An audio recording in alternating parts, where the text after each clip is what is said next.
welcome to our today's edition of News with me, Charity Chilanga. First, look at the top stories. Pope Leo XIV urges parish participation in World Mission Sunday. Political expert backs parastatal relocation, says move to promote regional growth. Center for Democracy and Economic Development Initiatives calls for suspension of Salima Lilongwe water project. And in other news, Madagascar president alleges coup as soldiers join anti-government protests. We do have the details to these and many other stories. Stay tuned. Pope Leo XIV has urged every Catholic parish across the globe to actively engage in World Mission Sunday, emphasizing the transformative impact of prayer and generosity in sustaining missionary efforts worldwide. The Holy Father delivered this message in a video address ahead of World Mission Sunday, which will be observed on October 19th under the theme Missionaries of Hope Among the Peoples. We have a Vatican News report read by Patrick Cooper. Recalling his years of service as a missionary priest and bishop in Peru, Pope Leo reflected on how the faith and solidarity expressed on this day can bring lasting change to entire communities.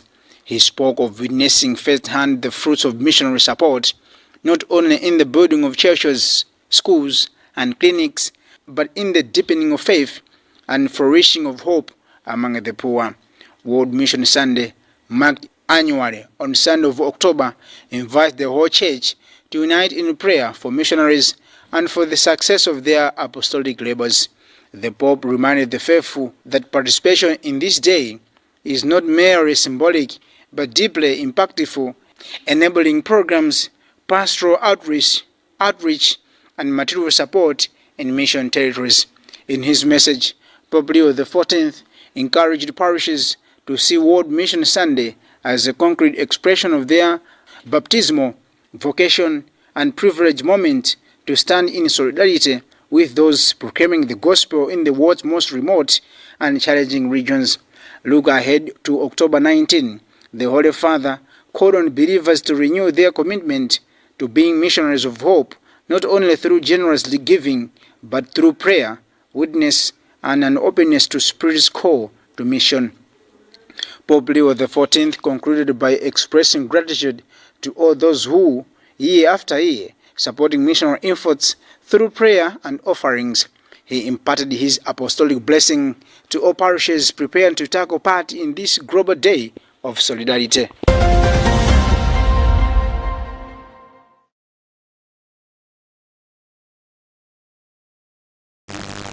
Political expert Cesar Kondoa has backed the government's decision to relocate some parastatals back to their original bases, describing it as a strategic move aimed at promoting balanced development and reducing unnecessary public expenditure.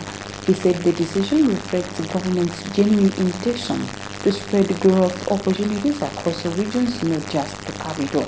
Kondoa says the relocation will help address inefficiencies created by the previous administration, which had moved key institutions such as the Malawi Housing Corporation and the Malawi Communications Regulatory Authority (MACRA) from their established premises in Luntha and Zomba to Burundi. More details in this report followed by Judith Oka. In an interview, political expert Cesar Kondoa said the reallocation of parastatals to their original locations is a progressive step towards administrative efficiency and equitable development.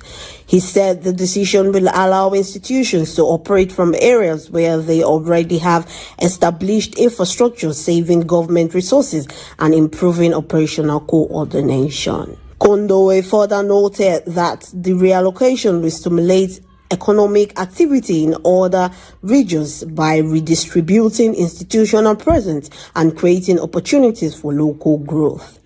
He added that this approach will help ensure that national development is inclusive and not concentrated in one city. Yeah, basically at the meantime, I've seen the executive order of reallocation of some of government parastatals.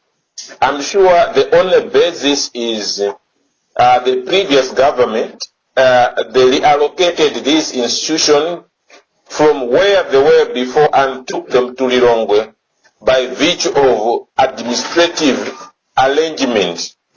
So I feel like when the current government were doing campaign, their emphasis was it's not proper to take development that were already in other sections and relocate to Lilongwe for the sake of making a capital city look beautiful, and rather than constructing new structures where they are not, than taking somewhere and put back to Lilongwe. I feel like the basis from there, my understanding was quite genuine and good. The political expert said the government decision demonstrates strong political will to promote balanced development across the country. He added that taking back parastatals to their original base will strengthen local economies and bring public services closer to the people. For Luntha News in Lilongwe, this is Judith Organ. Government organizations are working towards gender equality have described the President Professor Mutaliga's appointment of 2 women to parliamentary leadership roles as a promising trajectory in the women empowerment drive from the top. NGO Gender Coordination Network Chairperson Margie Terabanda made the remarks in reaction to the President's appointment of Patricia Weskes and Martha Nzomeangila as whip and deputy whip, respectively, for the ruling Democratic Progressive Party DPP in Parliament. Speaking to Luntha television, Banda said the decision will set a yardstick for the other sectors, including the private sector, to follow. She explains. Yeah, for us it's good news because it shows that we are going in the right direction as a country. We believe that women can be leaders and therefore they are being given their rightful role. And also just to commend the President because he had expressed that issue to say that he was going to ensure that women are in 2 leadership positions. So we want to commend him for living according to the expectations, for living according to his commitments. And what we want to encourage is that there should be more of such kind of appointments being made as we move forward.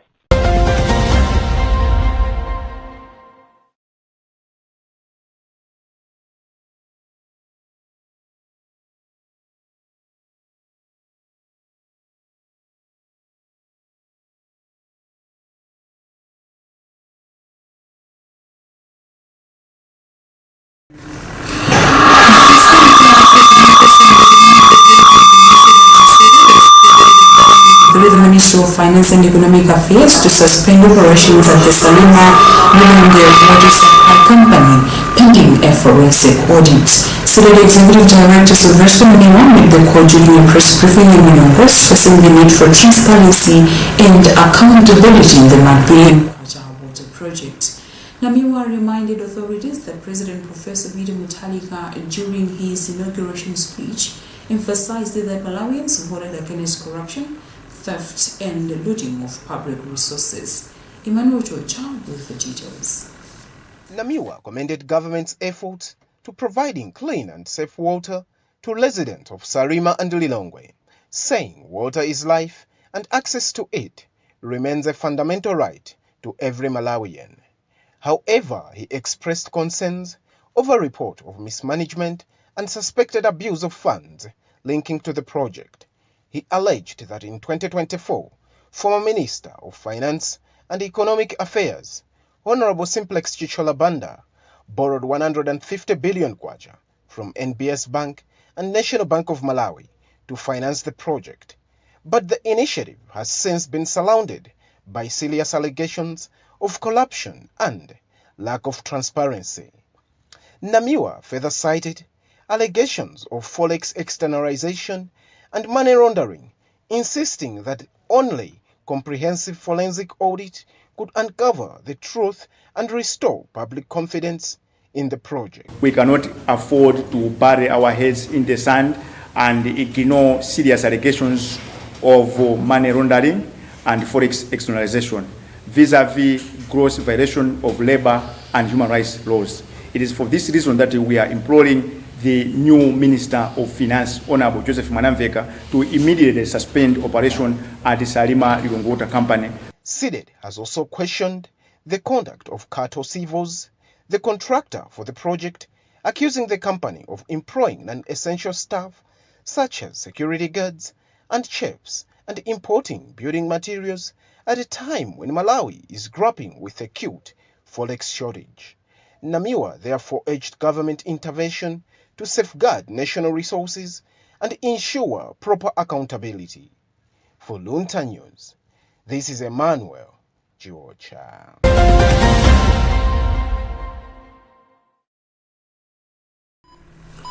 You are watching news on Luntha television. We'll be back after this short break.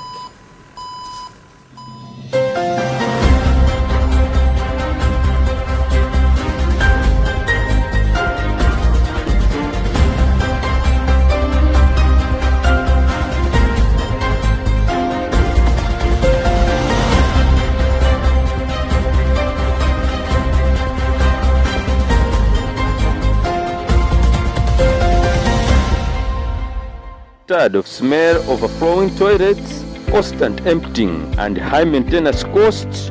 Introducing Dave Biodigester Toilets, the smart, eco-friendly solution for your sanitation needs. Perfect for homes, restaurants, schools, hospitals, and more. No bad smell, no emptying, low maintenance, small space required, affordable, reliable, and we store nationwide. Don't waste your waste. Call Dave Biodigester Toilets today.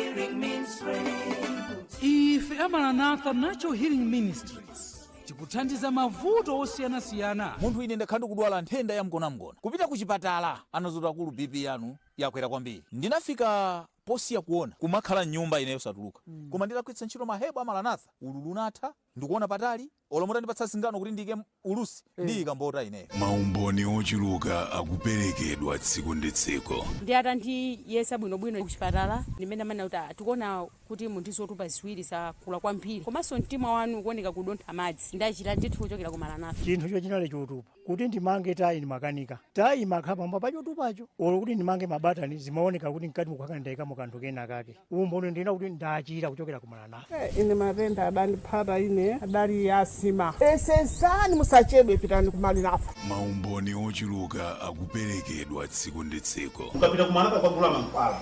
Mukupanga za moyo wa inu, mukupanga za moyo wakaza. Komanso mukupanga moyo wa ana. Maumboni ochuluka akuperekedwa tsiku ndi tsiku. Mahebo akupezeka mashopu onse a Maranatha muno Malawi. Phone 0888-381-131 kapena 0996-867-190. Maranatha Natural Healing Ministries, mabanja athanzi, dziko la thanzi. Wakusina kutu.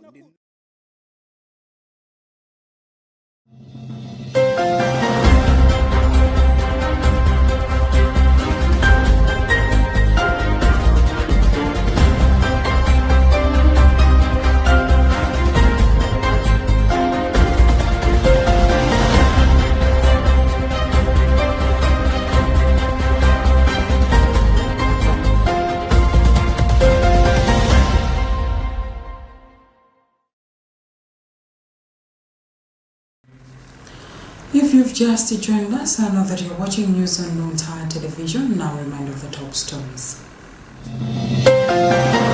Pope Leo XIV urges parish participation in World Mission Sunday.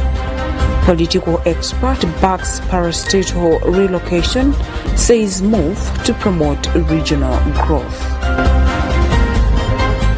Center for Democracy and Economic Development Initiatives calls for suspension of Salima Lilongwe Water Project. And in other news, Madagascar President alleges coup as soldiers join anti-government protests.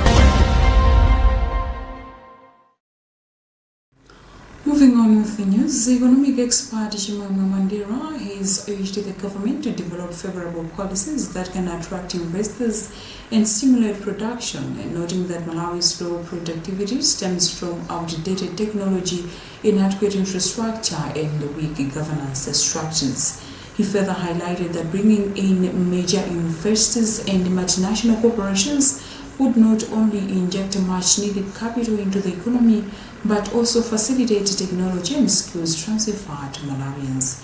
Mandela added that such investments could strengthen management practices, boost productivity, and promote sustainable economic growth, provided they are backed by strong governance and anti-corruption efforts. More details in this report, followed by Gift Kalunga.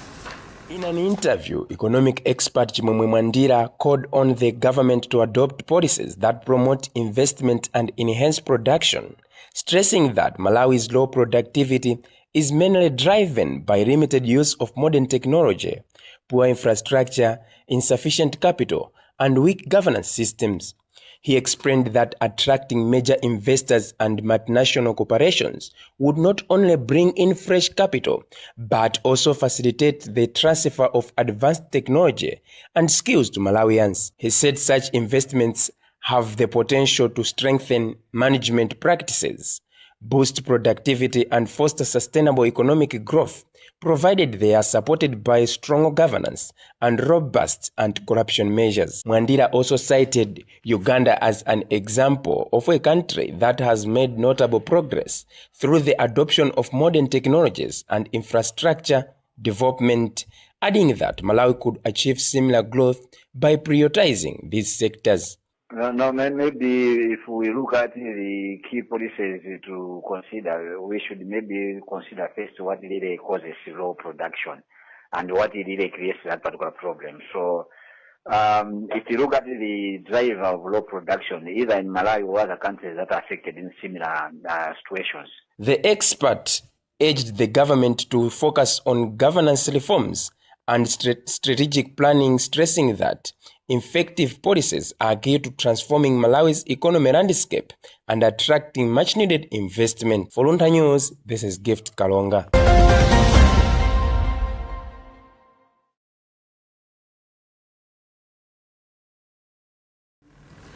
The Department of Disaster Management Affairs (DODMA) has urged policy makers and budget planners across all government ministries, departments, and agencies (MDAs) to allocate adequate resources for disaster risk reduction (DRR) and ensure that development plans are guided by risk-informed strategies. DODMA spokesperson Tibiri Kamala made the call as Malawi joins the global community in commemorating the International Day for Disaster Risk Reduction today. More in this report by Richard Mwanka.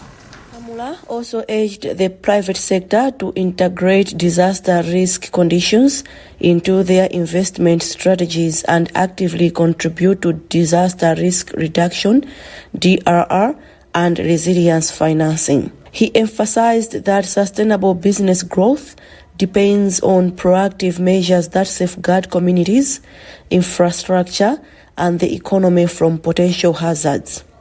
He further appealed to development and humanitarian partners to increase their support for DRR initiatives, particularly in disaster-prone and vulnerable communities, to enhance their capacity to withstand and recover from shocks. Kamala added that collective action from all sectors, government, private and civil society, is essential for building a resilient Malawi capable of minimizing disaster impacts and promoting sustainable development. To ensure Malawi stays on course in strengthening disaster resilience, civil society organizations and academic institutions have been urged to spearhead innovations, champion risk-informed investments, and promote accountability and transparency in the implementation of disaster risk reduction. The International Day for Disaster Risk Reduction is observed annually on 13th October to foster a global culture of disaster prevention and preparedness. Established by the United Nations General Assembly in 1989, the day provides an opportunity to reflect on global progress, in minimizing disaster risks and losses. This year's commemoration is being observed under the theme Fund Resilience, Not Disasters, which underscores the urgent need to tackle the escalating costs of disasters by shifting focus from reactive response to proactive investments in DRR and resilience building. Bridget Mwanoka, Luntha News.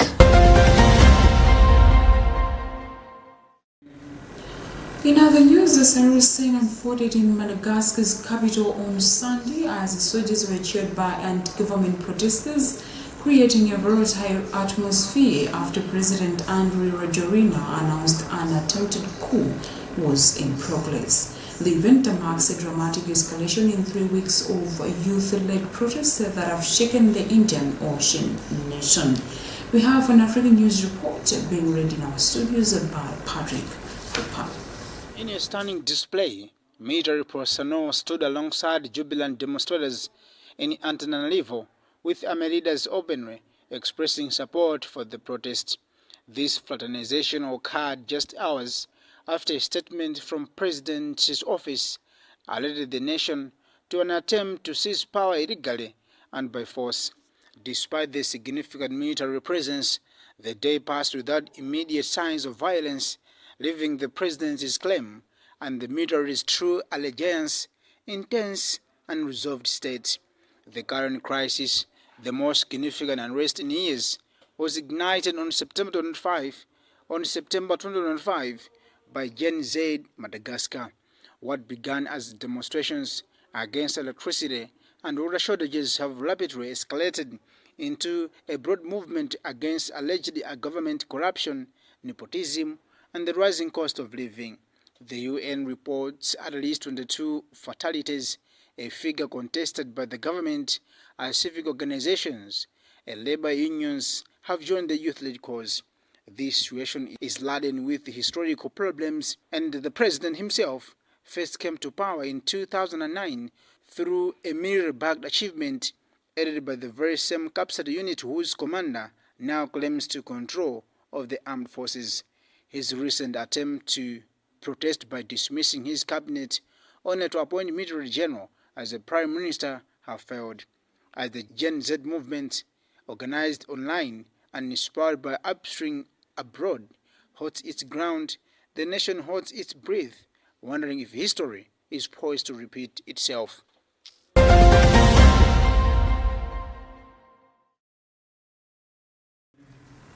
That African news report read by Patrick Poop also brings us to the end of our today's bulletin, but let's have a recap of the top stories before we go.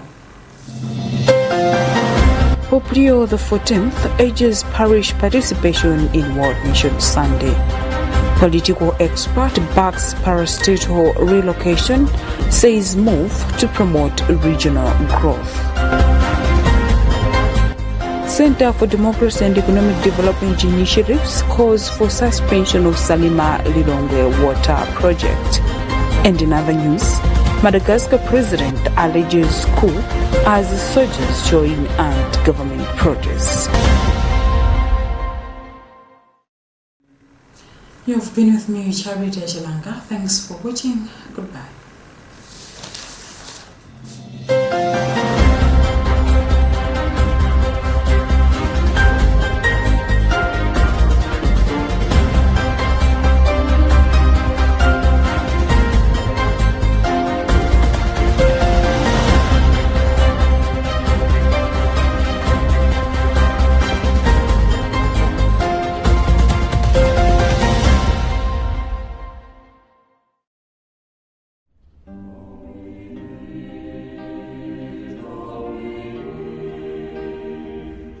World Mission Month and the 99th celebration of World Mission Sunday in Malawi.